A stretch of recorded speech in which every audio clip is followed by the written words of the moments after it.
In the heart of the night, this world will burn bright. We will set it alight. In the heart of the night, in the heart of the night, this world will burn bright. We will set it alight. In the heart of the night.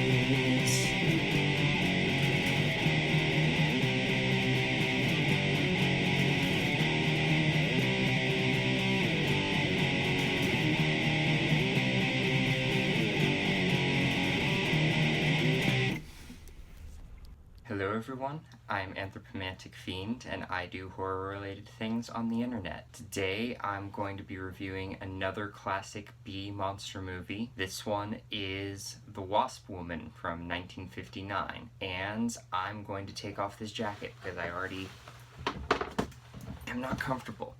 Give me a moment.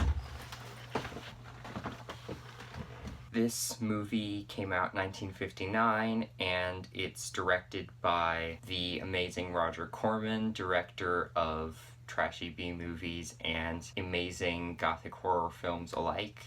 Sometimes his movies are both things at the same time. He is one of my favorite directors, so that is a plus. This movie is basically about a woman who runs this cosmetics line and has been doing so for years and years, and she's been the face of the cosmetics company for years, and she's been doing this for 20-something years, and she started when she was like 20-something, or I don't know what the actual timeline is, but she started the company when she was much younger, and then she began aging, and everyone else in the company has kind of decided you can't really be the face of the company because we need someone more young and beautiful than you for our product to really be marketable. She has become like desperately trying to find some way to de-age herself. And by a stroke of luck, this mad doctor type character, Dr. Zinthrope, has started experimenting with wasp enzymes and the jelly of the queen wasp to create a de-aging formula. It has worked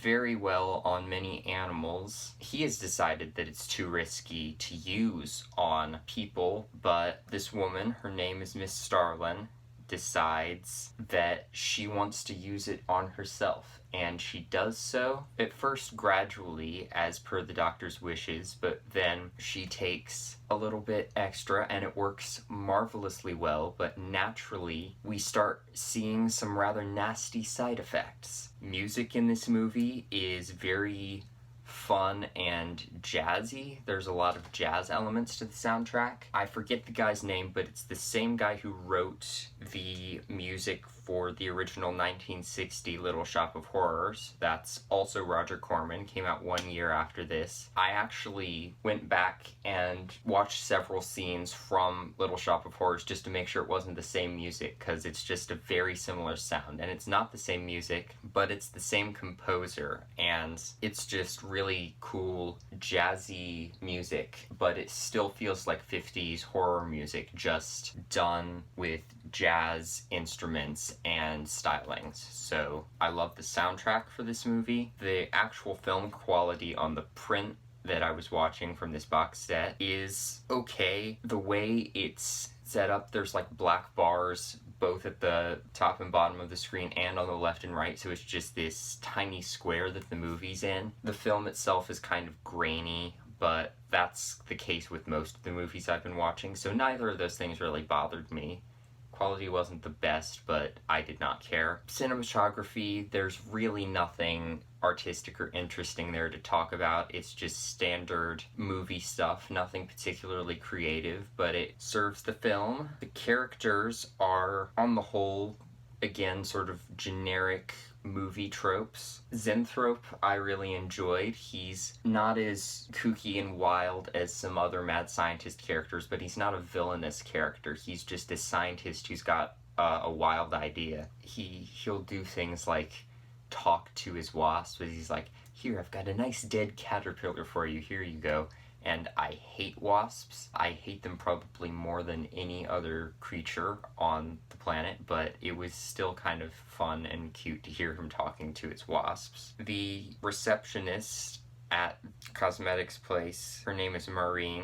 She is one of the highlights of the movie for me because she's just really, really snarky and sarcastic and funny. She gets a call and she picks up the phone and she's like, Starlin Cosmetics, and she has just this really fake voice that she uses on the phone that's always funny to me. And then she's just like, I've got 2 words for you. Drop dead twice, and just slams it down. And it's apparently just some guy telling her that Dr. Cyclops is going to be on TV, and she's just like, I've already seen that movie twice. Dr. Zenthrope comes through and she starts saying, oh, that's a two-eyed Dr. Cyclops there. So she's just very sarcastic to everybody. I thought she was a really fun character in the movie, and there's a nice little nod to another movie I enjoy, which is Dr. Cyclops. And then there's Miss Starlin, who is a very tragic character, as is Zenthrope. Both of them, they've messed with powers that they're not supposed to. Science has gone wrong, and they pay for it in ways that I'm not going to get to until the spoilers. But despite how silly this movie is, you still feel really bad for Miss Starlin and for Dr. Zenthrope. I enjoyed their performances. You could just sort of see Miss Starlin trying to maintain her composure as the Wasp enzyme is having some unintentional side effects, and some stuff happens to Zenthrope as a result as well, which is very sad. It's a tragic horror story, but it's done with such B-movie silliness that you don't really feel that bad, but you do still feel for those 2 characters in particular. The sets aren't anything special either, same with costumes. All the visual elements of the movie are just sort of standard moviness, nothing artistic there. They just serve to tell us what's happening in the story. And the story itself is just,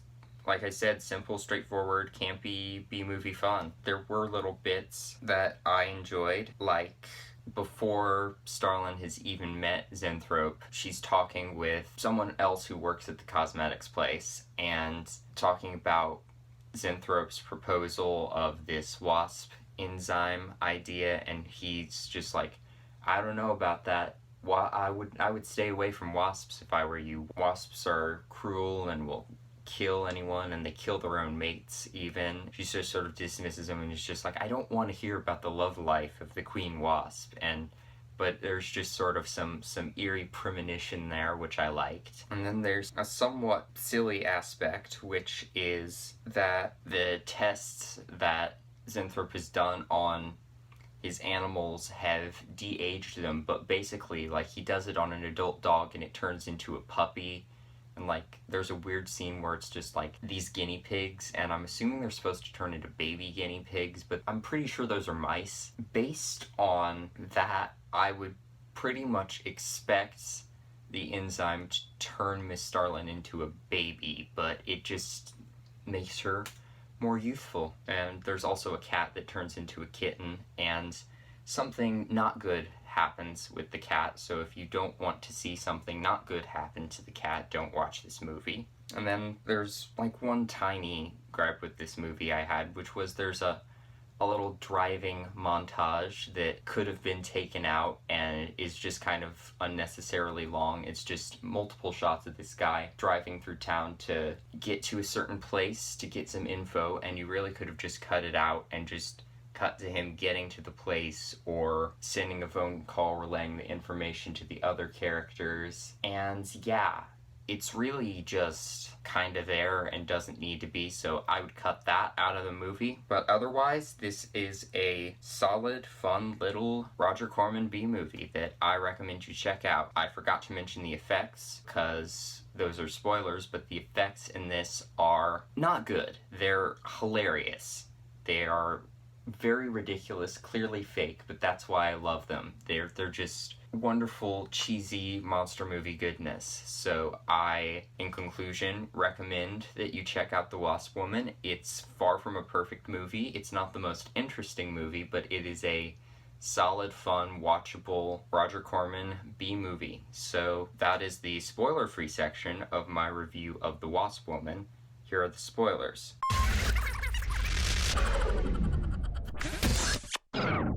So I mentioned that something not good happens to the kitty. The cat has been de-aged, but it also has started to get a little bit of waspiness in it. Zenthrope goes into the room to try to check in on all his animals, and the cat is not in its cage, and you just hear this high meowing that also kind of sounds like buzzing, which is a cool touch, and the cat just jumps on him and goes for his neck and starts attacking him, and he is forced to strangle the cat, which is so sad, because poor little kitten. No animals were actually harmed in the making of this movie, but poor kitty. That was a nice touch, but a very sad scene. And then following that, Zenthrope is sort of in a daze, and he just walks out into the street and gets hit by a car, which, conveniently for the plot and not so conveniently for Starlin or anyone else, this puts him in a coma for a good portion of the movie. And he gradually comes out of the coma, but in the meantime some bad stuff happens. Shortly after this, Miss Starlin actually turns into the Wasp Woman for the first time, and when she does, it's the stupidest looking thing in the world, and I love it. It's basically just this fakey looking wasp head with big bug eyes and antenna and fangs, and it's not even mobile in any way, and it doesn't even cover her neck. She's just got like claws on, and you can still see the skin on her neck and her arms, but she's just got these claws and this head on it.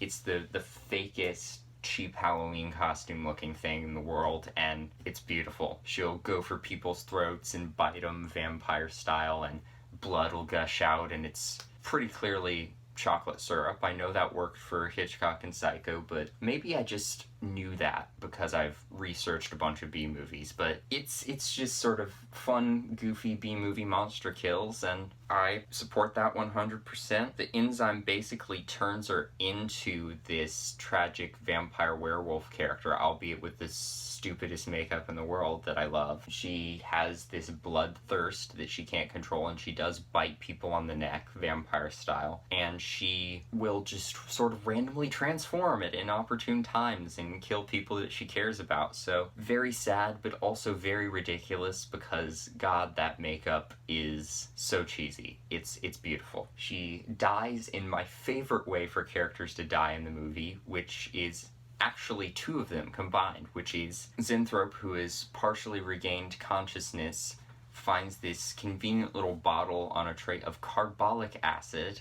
It's even got a little skull and crossbones on it, and is just like, everybody get out of the way, take this, and throws it in Starlin's face, and it starts sizzling, and she starts going backwards, and she flies out the window and screams as she falls, and it's pretty hysterical in my eyes. And that's the end of the movie. We don't get a little sappy love story thing because there was a romance that I didn't even mention because it was that forgettable. Out she goes out the window, and she falls several stories and screams, and yes, I feel bad for her, but also those deaths are never not hilarious to me. So all in all, this is a wonderfully fun, campy Roger Corman monster flick, as I said before. So if you like campy movies with monsters and a good helping of cheese, I think this is a movie for you. It's, again, kind of middle of the road, not the stupidest, most gloriously ridiculous thing I've ever seen, but far from high art either. It's just a solid B movie, so I recommend giving it a shot if you want something fun to watch, and